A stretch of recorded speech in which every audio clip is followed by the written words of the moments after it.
कैसे हैं आप सब। Welcome to lecture number 2 of 20 most important multiple choice questions. पूरी सीरीज़ जो है मैं आप लोगों के लिए लेके आया हूँ। आई होप आपको ये अच्छा लगेगा। और पिछला बिजनेस स्टडीज़ का मेरे को बहुत अच्छा रिस्पांस मिला और इस बार इसको और ज़्यादा अच्छा रिस्पांस मिले, मैं ऐसी उम्मीद करता हूँ। और वो आप ही कर सकते हैं। इन वीडियोस को अगर आपको लगता है कि ये कहीं ना कहीं प्रॉफिटेबल है तो अपने ज़्यादा से ज़्यादा दोस्तों के साथ इसको शेयर करें। मैं मतलब आपके साथ थ्रू आउट रहूँगा। पूरी मेहनत कर रहे हैं हम सारे, आप लोग भी कर रहे हैं, मैं भी कर रहा हूँ। और दूसरी चीज़ यहाँ पे ना मतलब एग्ज़ामिनेशन हॉल में बच्चे क्या गलतियाँ करते हैं, कहाँ पे गड़बड़ करते हैं, कौन सी चीज़ें नहीं करनी चाहिए बच्चों को, कौन सी चीज़ें करनी चाहिए। बिकॉज़ मैं वहाँ पे रोज़ ड्यूटी देता हूँ इन्विजिलेशन की, तो मुझे पता अंदर का माहौल कैसा होता है, बच्चे क्या गड़बड़ करते हैं वहाँ पे, क्या मतलब चीज़ें जो हैं बच्चों को अवॉइड करनी चाहिए, जो नहीं करनी चाहिए। और जो चीज़ें बच्चों को करनी चाहिए बच्चे वो चीज़ें करते ही नहीं हैं। मतलब बच्चों को टाइम बचाना है, जहाँ से बच सके वो टाइम बचेगा, लेकिन बच्चे नहीं करते हैं। मैं आपको टॉपर की आंसर शीट जो है वो भी दिखाऊंगा। उसके बाद उसको एनालाइज करेंगे कि कैसे बच्चे टॉपर जो हैं वो टॉप करते हैं, ज़्यादा नंबर लेके आते हैं। It is all about presentation, right. तो मैं पेपर भी चेक करता हूँ, मुझे पता है कि ये सारा सिस्टम जो है वो कैसे चलता है। तो वीडियो को ज़्यादा से ज़्यादा बच्चों तक पहुँचाएँ। मैं सारी चीज़ें एक्सप्लेन करूँगा जब हम टॉपर की आंसर शीट डिस्कस करेंगे। And then that particular point of time मैं आपको समझाऊंगा कि बच्चे जो हैं वो कहाँ कहाँ गलतियाँ करके आते हैं पेपर में। ठीक है जी, तो हम स्टार्ट करते हैं फटाफट लेक्चर नंबर 2। वीडियो अच्छी लगे लाइक और शेयर कर देना, ज़्यादा से ज़्यादा दोस्तों तक इसको पहुँचाओ कि पेपर में किसी से कोई मतलब गलती ना हो जाए, पेपर किसी का छूट ना जाए, ज़्यादा से ज़्यादा सारे के सारे स्कोर करें। वीडियो को देख के मतलब कुछ सीखें प्लीज़, ठीक है। और चैनल को सब्सक्राइब जरूर कर लें। मैं आपको ऐसी अच्छी अच्छी वीडियोस प्रोवाइड करता रहूँगा। Lecture number 2, let's start. ये वैसे पहले मार्क करे हुए हैं, एक बार इसको फटाफट से आपको रिवाइज करवा देता हूँ। Statement 1, a consumption function describe the relationship between consumption and savings. False है। कंजम्पशन फंक्शन जो है वो कंजम्पशन और इनकम में रिलेशनशिप एस्टैब्लिश करता है। Statement 2, consumption function consists of two components, autonomous consumption and induced consumption. This is true. So statement 1 is false, 2 is true, option B is the correct answer. Second question, identify which of the following is not. देखो paper में ना सबसे बड़ी चीज़ जो है वो बच्चे गड़बड़ क्या करते हैं, ये नॉट वर्ड भूल जाते हैं, या पेपर में आपको इनकरेक्ट लिखा होता है या वर्ड लिखा होता है एक्सेप्ट। प्लीज़ इन वर्ड्स के ऊपर खास ध्यान रखें। वो कभी भी क्वेश्चन में ये नहीं पूछेंगे कि ये सही कौन सी है इनमें से। सही तो सबको ही पता है, लेकिन गलत जो है बच्चे उसमें कंफ्यूज होते हैं, इनकरेक्ट या जो नहीं होगी या एक्सेप्ट, ये चीज़ ध्यान रखनी है। अब इनमें से कौन सा मेरिट नहीं है, तो मेरिट जो है वो नहीं है, वो है बी, पॉसिबिलिटी ऑफ अंडर और over valuation of foreign currency. ठीक है जी। Then question number 3, identify which of the following is will appear on the debit side in the capital account of India's balance of payment. मतलब कौन सी item minus में जाती है लेकिन capital account में। तो इसमें क्या है, investing in assets abroad by the Indians, option B is the correct answer. Fourth, image based question है या कह लो कि फ्लो चार्ट है। तो बैलेंस ऑफ पेमेंट में दो चीज़ें आती हैं, दो कंपोनेंट्स उसके, करंट अकाउंट और कैपिटल अकाउंट। करंट अकाउंट के आगे तीन कंपोनेंट्स हैं, trade and merchandise, transfer payment. तो इसमें कौन सा मिसिंग है, ट्रेड ऑफ सर्विसेज। तो ऑप्शन बी इसका करेक्ट आंसर होगा। क्वेश्चन नंबर 5 पे आ जाते हैं। Read the following statements carefully. अब इन स्टेटमेंट्स को बड़े ध्यान से समझना है। सबसे पहले है economic territory and political frontier of nation are one and the same thing.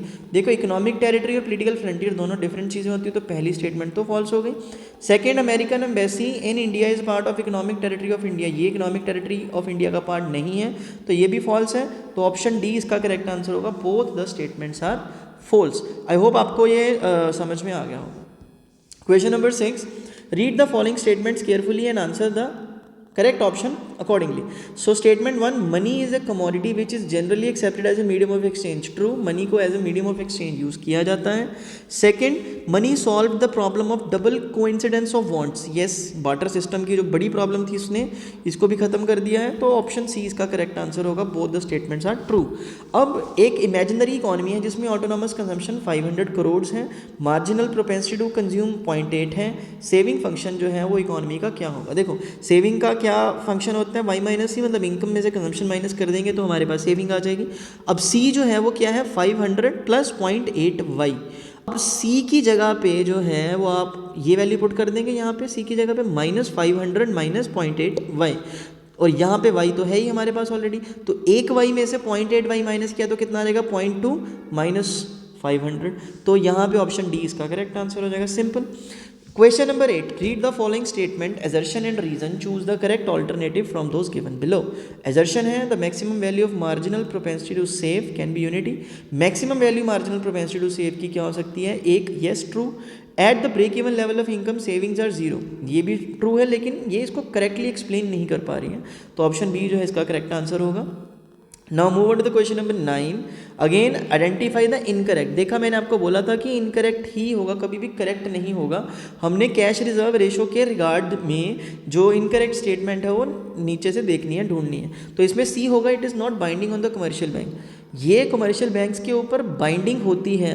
Reserve bank of India एक लिमिट फिक्स करता है कि हर बैंक को अपने पास कैश का जो एक रिजर्व है वो मेंटेन करके रखना पड़ता है. तो वो सी ऑप्शन जो है वो करेक्ट नहीं है, इनकरेक्ट है.